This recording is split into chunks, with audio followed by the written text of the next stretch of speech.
This is a demonstration of how to make the coffee. First of all, we grind the coffee, and this is already grounded. Well, I bought it ground, and it is the Perfetto ground coffee. Macinato means smashed or grounded, and it's the Classico. It's Bialetti. Ooh. Bialetti. Where did you get it from? I got it from Amazon.com. Awesome. Okay. And then this is the coffee that came from Italy. And just to show you, a family member delivered it to me. Now this is coffee beans that need to be grinded like this, consistency. So then sometimes the Italians will say, mette il tre.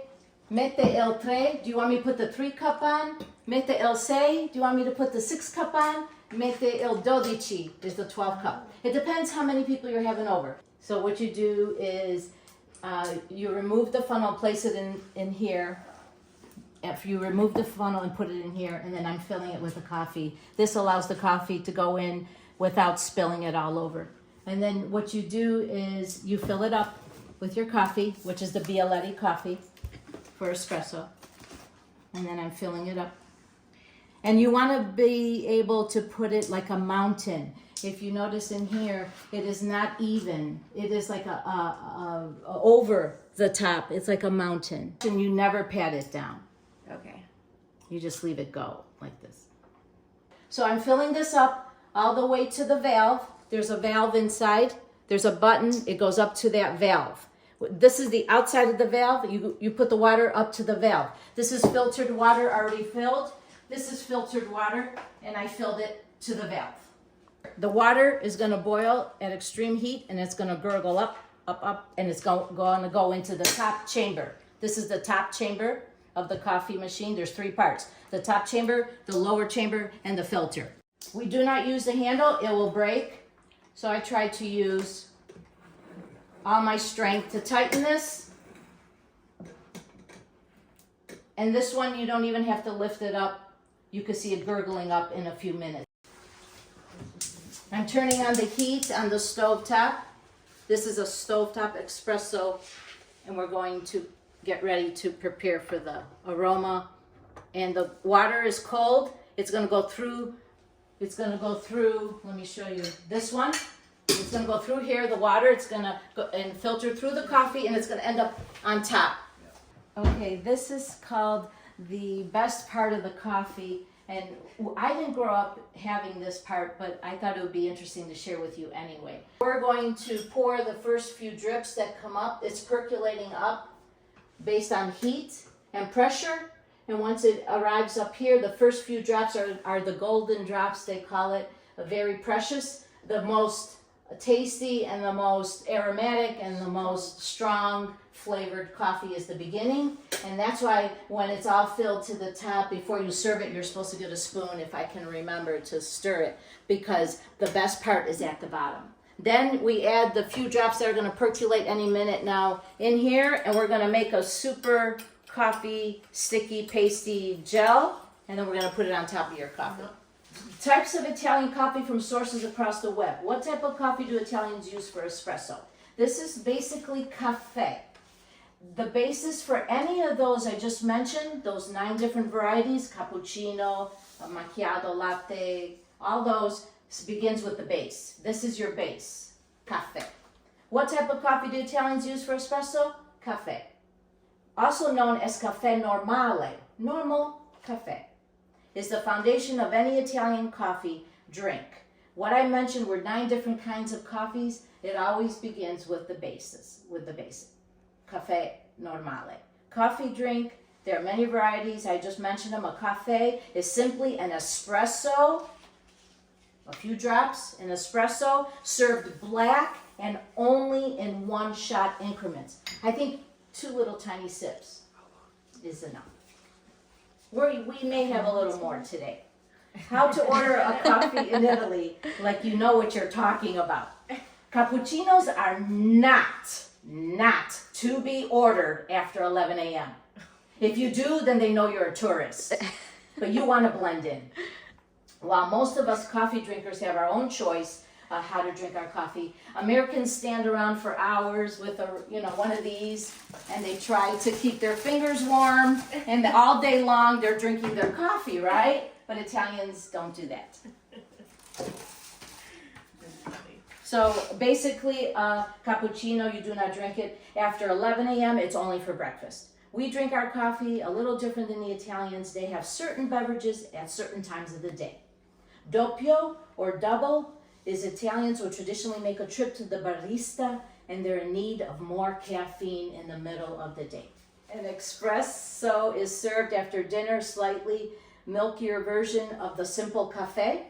And basically is the answer, what I'm trying to say is that this is espresso that is marked with a splash. Macchiato means marked or stained, but marked with a splash of frothy milk. Unlike other milk espresso drinks, the macchiato can be enjoyed all day long. Cafe Americano. Americano is simply an espresso that is diluted with hot water to mimic the American style drip coffee. There are a few others, we could keep going. Cafe Lungo is long coffee. It's included espresso with just a splash of hot water. Some people say that it's a little bit too strong for them and they want to sleep at night, so they add some hot water. Nice Cafe Corretto is very nice pre-dinner drink after a long day. Try a boozy Cafe Corretto, corrected coffee. It's espresso with a dash of grappa, sambuca, or your choice of liquor.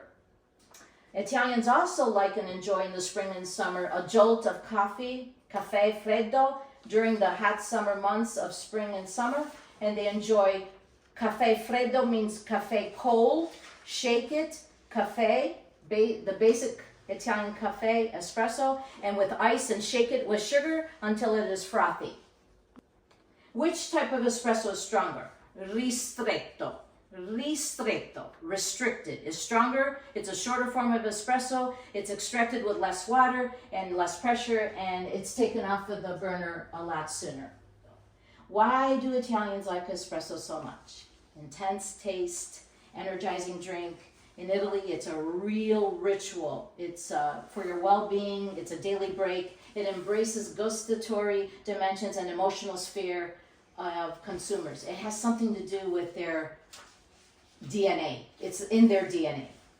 The relationship of Italians with coffee is in the morning, coffee as soon as you get up.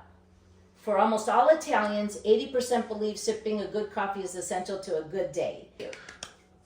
Okay, so the basic history, Bialetti, Alfonso Bialetti, in 1933, he's the one that came up with the idea of trying to make a coffee at home so you don't have to go to the bar or restaurant. And the history basically is that he invented it in 1933.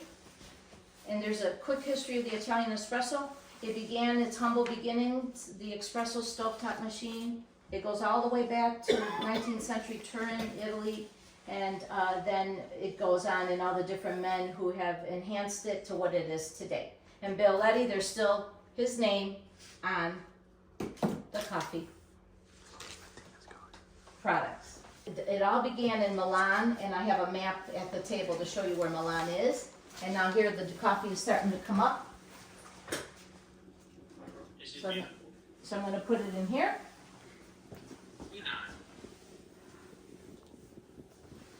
The first few drops go in there. Make it into like a paste, and then you put this on top of your coffee when I'm serving into these little cups, your 2 sips, and then you don't have to add sugar.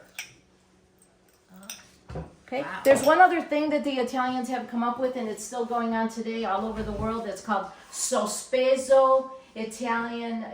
There's a word for it, sospeso coffee. When you go into a bar or a place to buy your espresso, you can say, c'è un sospeso per me. If someone can't afford a cup of coffee, which is an espresso cafe, the 2 sips, then there is a free coffee. You pay it forward. So when I go buy my espresso at the bar, I pay for the next person in front of me, and when they come in, they get to have a coffee free. And there's a lot of people that come in and say, c'è un sospeso for me. Is there a suspended coffee for me? It started in Naples as a way of generosity and mankind and kindness for other people, and they still do it today. If you go to a bar in Italy, you drink your coffee very quick. You just take 2 sips and you're out. You do not sit in Italy. You stand at the bar, you drink your coffee, and you leave. When you walk in, you find the corner of the room. So if this is the bar, in the left corner of the room, you'll find the cash register with the person waiting. You go there and tell them what you want. You want a croissant, you want a piece of pastry, you want some coffee. After you pay, they give you a receipt, un scontrino, a receipt. You take the receipt and you go to the barista, and he'll give you what you paid for at the cash register. A lot of Americans go up to the bar and you won't be served. And he'll point to the cash register and you still won't know what's going on. So we want you to be prepared, and so once you pick what you want, you pay for it, he'll serve it to you, then you go to your table. But a lot of people just drink right at the bar, take their 2 sips of coffee, drink their coffee quickly and leave. Okay, va bene. So what I did is earlier, there were the first drops of the espresso, the very first drops of the espresso percolating up the stovetop. We grabbed those, we put them in some sugar, and this is what you put in your coffee. Instead of putting a teaspoon of sugar, or 2, or however many you want, you just use this instead. So no sugar, because we have this.